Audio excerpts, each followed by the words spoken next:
ED की सभी दलीलों को खारिज कर दिया। आबकारी नीति में अनियमितताओं के मामले में सुप्रीम कोर्ट द्वारा आप नेता मनीष सिसोदिया को जमानत दिए जाने पर मनीष सिसोदिया का प्रतिनिधित्व कर रहे वकील ऋषिकेश कुमार ने कहा,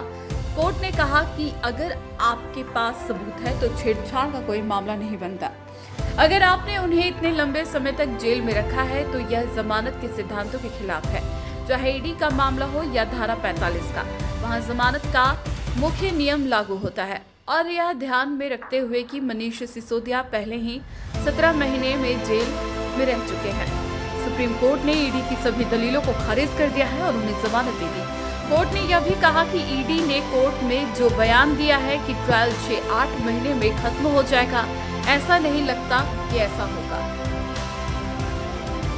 ये लगता है कि ईडी का जो जांच की प्रक्रिया है उस पे भी सवाल उठाए। उन्होंने कहा है कि जब आपके पास दस्तावेज मौजूद है तो टेम्परिंग का कोई मतलब नहीं बनता। अगर इतने दिनों तक जो है आप इनको इनकार्सेशन में रखे हैं, इनको जेल में रखा है और ये जो है बेल के प्रिंसिपल के खिलाफ है, चाहे वो ईडी का केस हो, चाहे सेक्शन 45 हो, वो जो कार्डिनल रूल है बेल का वो जो है वो लागू होता है। और इस बात को ध्यान में रखते हुए कि ऑलरेडी जो है 17 महीने का जो है जेल ऑलरेडी मनीष सिसोदिया जी काट चुके हैं, तो सुप्रीम कोर्ट ने ईडी के तमाम दलीलें को खारिज करते हुए मनीष सिसोदिया जी को बेल ग्रांट किया है। और ईडी ने ये भी और सुप्रीम कोर्ट ने ये भी कहा है कि जो इन्होंने बयान दिया था कोर्ट में ईडी ने कि ट्रायल जो है वो खत्म हो जाएगा 6 से 8 महीने में, ये बिल्कुल सरासर ऐसा लगता नहीं है। और ईडी ने कहा है, सुप्रीम कोर्ट ने ये भी कहा कि 463 गवाह हैं और लगभग 60,000 पेजेस की जो है दस्तावेज है, तो इस पे ट्रायल अभी जो है खत्म नहीं हो सकता। इन सभी चीजों को ध्यान में रखते हुए